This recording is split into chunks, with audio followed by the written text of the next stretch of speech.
Hey everyone, thank you for tuning in. This is Mehdi. In today's video, I'll be reviewing 15 fragrances with the best scent profile. I mean fragrances that have a strong character. Without any further ado, from House of Dolce & Gabbana at number 15, Light Blue Eau Intense. For me, this one is one of the most unique smelling aquatic freshy fragrances out there. I cannot give another example that smells like this. It is very unique, aquatic, herbal, a little bit citrusy.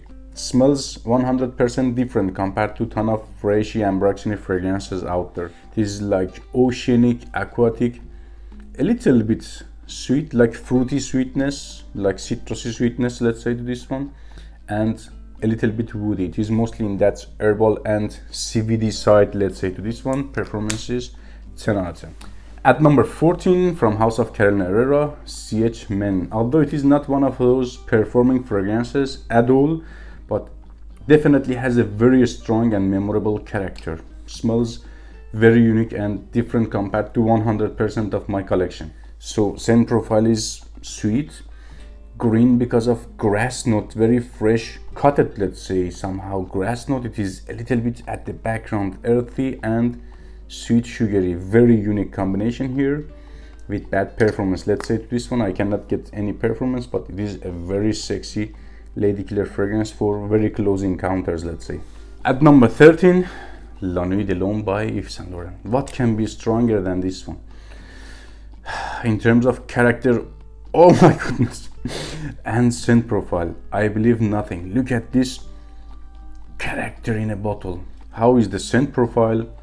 It is a little bit creamy, like sandalwoody creamy, not milky.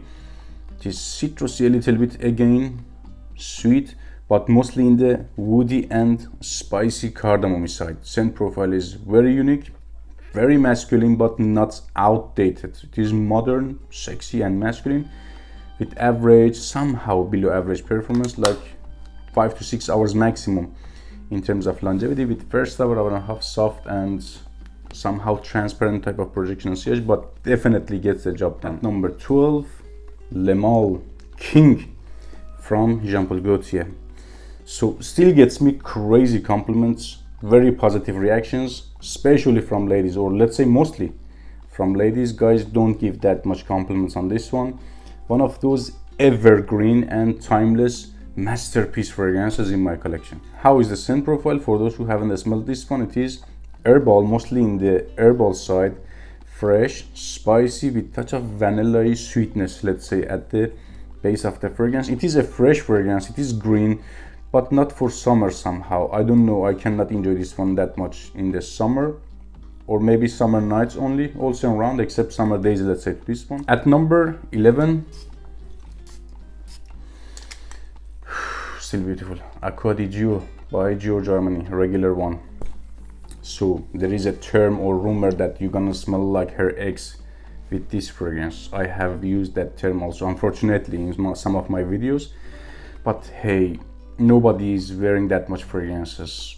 Maybe less than 1% of population here, even in Denmark, which is known as wealthy country.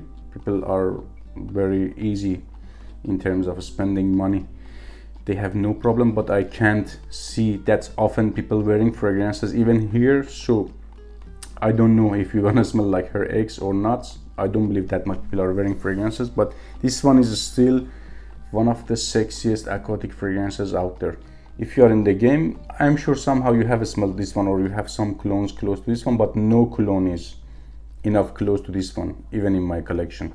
So it is bright, aquatic, a little bit floral, not that much in the woody side. I can get like not added sweetness, like citrusy sweetness. It is very fresh, and the prominent note is here cologne, which is a chemical that gives you aquatic or oceanic feel. Number 10, 1 Million by Paco Rabanne, one of those non-linear fragrances that I can say I like opening and dry down equally. It improves on your skin. Something else at the opening, it is jammy, sweet, cozy, and at the dry down it is leathery and spicy. I like both sides. This fragrance for sure has been reformulated, but character and scent profile inside is still same. You're gonna get same strong, memorable character, and it still gets compliments, but not as strong or beast mode as before, but definitely still long lasting. At number 9, Invictus, again by Paco Rabanne. To be honest, I don't reach that often to this fragrance, as it is not one of my most favorite fragrances. I like it, just I use it like for gym, a lazy casual spring summer day, not more than that, not in a wow some sort of situations. I go with another fragrances, but seems that people like it more than me, on me, let's say. Gets compliments, but yeah, I don't enjoy it that much. I like and prefer Havas from House of Rasasi over this one, but that one is also inspired by Invictus, because Havas is more complex, denser and oriental somehow. So this one is aquatic, sweet and woody, still gets compliments, still gets crazy reactions from ladies. At number 8, Eros by Versace. I prefer it over Invictus. Why I compared these two together? Because this is also known as sweet and juvenile fragrance, that's why I say. But for me this one is more complex and way less juvenile compared to the Invictus. Has more weight to it. I like that minty, ambroxany, woody base of the fragrance, and that's appley, fruity opening of the fragrance. Right now I prefer EDP over this one in terms of performance, but in terms of character and that scent profile, still EDT is the best. At number 7, from House of Chanel, Allure Homme Sport. So it is fresh, it is semi-aquatic, gives you a fresh watery feel, let's say. It is minty, and I can get mandarin orange at the top of the fragrance. Notes are very high quality here, and I like this one better compared to the Bleu de Chanel line. This one, this character, this DNA stands out more, and it is more memorable somehow. Wow, look at this beautiful juice. Look at these natural notes. You can imagine all the notes, you can get them very clearly. I can get like 5 to 6 hours longevity with this one.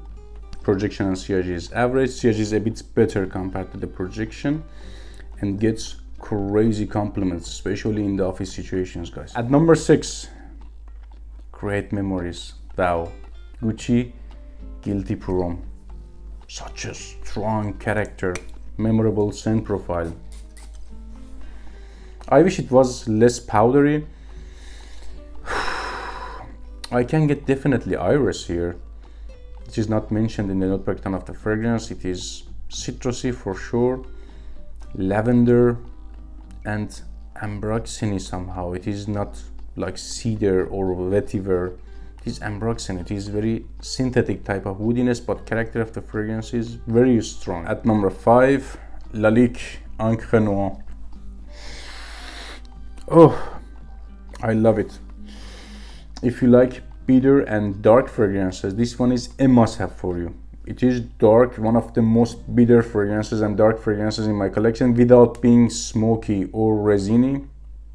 It is clean and bitter, you know what I mean, because of that fresh green cypress note and vetiver at the dry down. I don't know how they made that inky note, smells exactly like drop of ink plus vetiver and cypress. At number 4, again by Dolce & Gabbana, the one EDP. I like EDT as well, but I prefer and enjoy EDP more because it is like more lines filler, and it is more concentrated, let's say, denser compared to the EDT, and I prefer that dense stance of this fragrance. It is boozy somehow. I don't know, for whatever reason I can get some sort of boozy feel. I couldn't see any boozy notes in the note breakdown of this fragrance, so it is to my nose boozy. I can get cardamom, basil only at the top, tobacco a little bit at the background. You have to very much smell it and smell it to get that tobacco. It is not that much prominent, and it is sweet, woody. So let's say to this one, a bit fresh at the top, sweet, spicy and woody. At number 3, Armani Code by Giorgio Armani. Still stylish, it is sexy, it is dressed up, it is a bit fresh at the top, like citrusy, but the other notes are much more prominent, like for example anise, like leather, tobacco, vanilla. Leather is here very soft, leans to suede somehow, like leathery suede, let's say, to this one. At number 2, Dior Homme, the regular one, 2005 formulation. It is powdery, I can get lavender. Iris is much more prominent compared to the lavender. Let's remember it again. Leather, a little bit like carrot seed, some carrotish feel is available here. Definitely leather, shines. It is chocolatey, somehow sweet and powdery. Very complex, very masculine, very modern. At number 1, Spice Bomb by Viktor and Rolf. A sexy, wearable, tobacco-based fragrance. It is warm, cozy, and extremely spicy, but yes, tobacco is main player here. Like 40% tobacco, 60% other notes. You're gonna get that jammy feel from tobacco immediately. I wouldn't prefer this one casual. It is a dressed up fragrance. Gets compliments mostly from more mature ladies, the ladies that know what they want from the life. Performance is average. If you want a better performance, you can go by extreme version of this one, but in terms of scent profile, I like this one somehow better. Take care, guys.